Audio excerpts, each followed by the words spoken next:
big rain coming. On Sunday, there was big clouds. On Monday, Rosie's kids dragged their mattresses outside because they thought they would get some breeze where they slept. The pantering dogs dug holes to keep cool.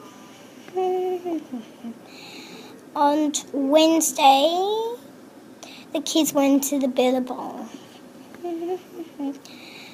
On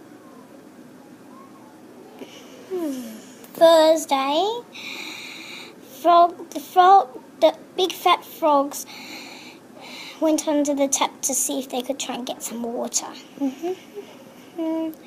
On Friday,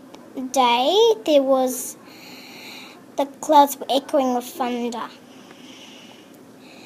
And on Sunday, there was lots of rain.